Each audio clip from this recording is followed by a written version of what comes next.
even in Japan, especially after March 11th, increasing number of people realizing that we need to have different kind of vision, not globalization.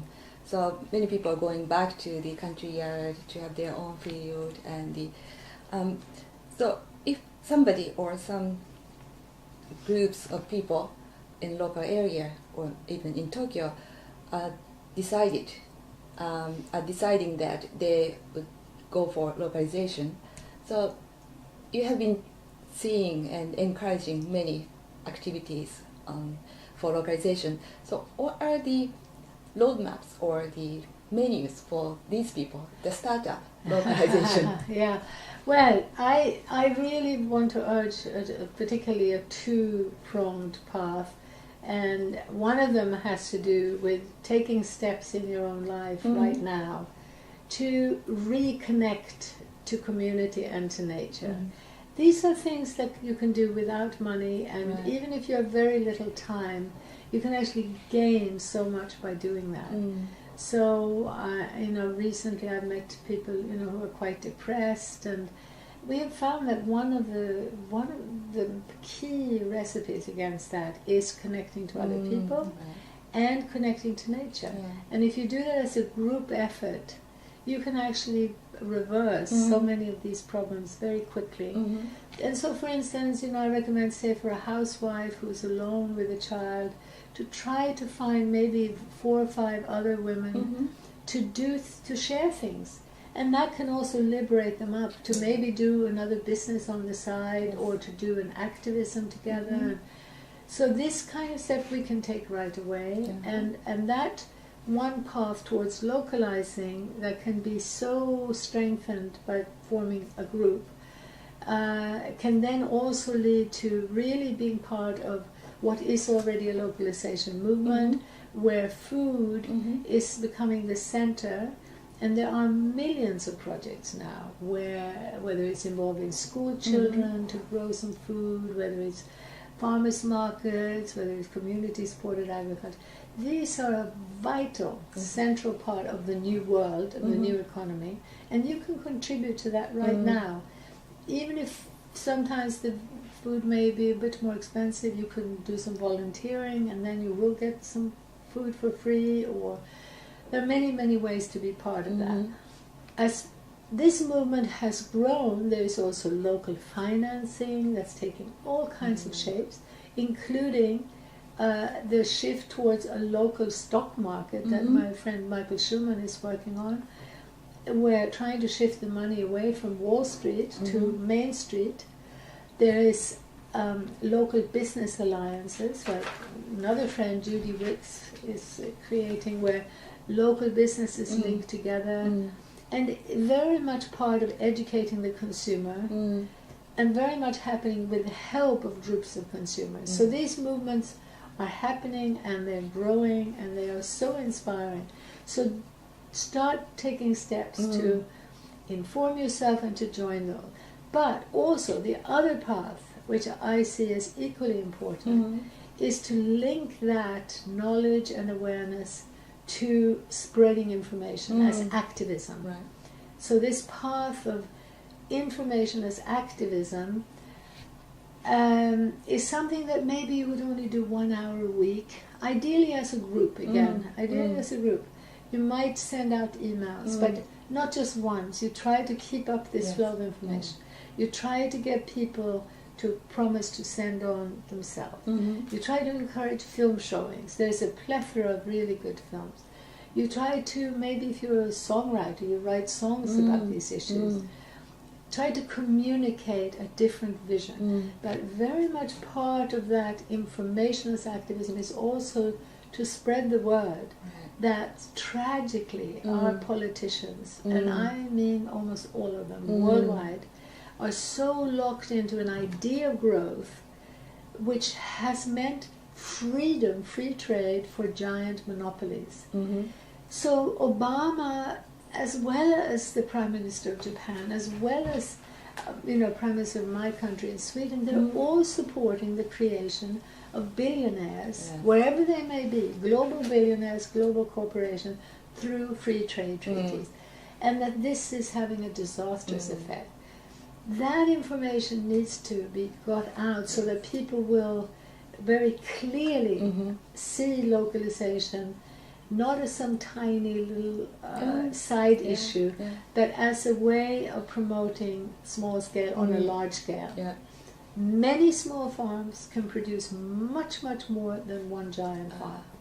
If you have 2 hectares and you produce diversity on it, you can produce vastly more than you could on a much bigger farm with monoculture. So this is a key element in terms of ecological literacy and real economic literacy. So it's these 2 paths of joining the localization movement, but also doing education as activism. Right. And this is going to be my last question. Increasing number of Japanese municipalities are now trying to hammer out their own indicators, not GDP. So last year we did survey about the Japanese municipalities, and we found out about 20-25 municipalities are trying to develop their own well-being indicators. And we looked at these indicators and what we found was that they are focusing on happiness aspect that is very important, but in order to support the local level well-being, we need to incorporate some economy aspect as well. So my last question for you is that what are kind of aspect or indicators they can incorporate in their well-being measures?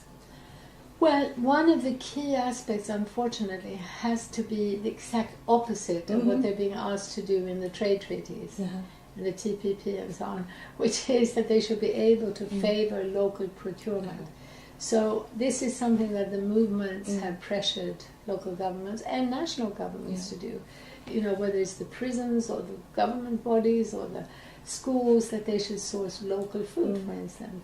But the treaties are in exactly the opposite direction. And so I would urge, again, also at the level of local government, I would urge people to also, in a very gentle, non-aggressive way, try to spell out why that is a really wrong direction. And I want to stress that the sort of major policy shift that we need to be lobbying for, part of the education work, is to show that what we need is new trade treaties, because this is going to be easier solved internationally by governments sitting down around the same table, where they've been sitting and giving more freedom to huge monopolies. They're now going to say collectively, sorry, we are not going to be able to let you have all this freedom. Our people want us to protect jobs and the environment. We're going to make protectionism a positive term, not a negative term. And we're going to do so by preventing you from being able to say to us that if you don't do as we say, if you don't give us all that big global infrastructure, if you don't devalue your currency, if you don't give us cheap labor, we're going elsewhere. That going elsewhere is what localization is going to prevent. Localization will mean, sorry, whatever you are, car industry, war machinery industry, whatever you are, you're going to belong either to Japan or America or China, and that means you've got to adhere to the rules that society sets. Doesn't mean that we have to have a type of communism where government runs business. It's that society sets certain rules, and if those rules are broken, you're not going to be able to operate. So this is why, for me, localization is the systemic alternative, because it isn't just about farming at a very local level. It's even about the car industry, which does need a certain degree of centralization. There is a certain efficiency of scale with industrial product, but the economic entities should not be able to say, move, I'm going to go somewhere else. They have to be place-based or localized. At the local government level, despite the national and international deregulatory treaties, there are some very good initiatives, and there's a lot more response to local people. And so I feel that one of the key things that one should be encouraging there is more of a discussion about these issues and joining the educational activism movement. And then sometimes what's happening in some countries is that the local government will turn a blind eye to certain things that have been coming from above that they don't agree with. And that is happening with many local governments. And they're even allowing, for instance, people to sell certain foods which the food and safety people have said, you know, you can't do, which are actually coming from big business, not to do with public health. And so there is a lot of goodwill, and I think more than anything, maybe this whole analysis that I'm trying to convey about the economics of happiness has to do with recognizing our problems do not come from some kind of innate human greed and aggression. On the contrary, even when people are struggling, there's so much goodwill, there's so much desire for something better, something more collaborative, something more sustainable, for greater security. That's a natural human instinct. So more than anything, the economics of happiness is about recognizing that what human beings universally desire is to be loved and respected, to be seen and heard, to be connected to other people. And that's what localization can bring about. And that's why I'm passionate about promoting it.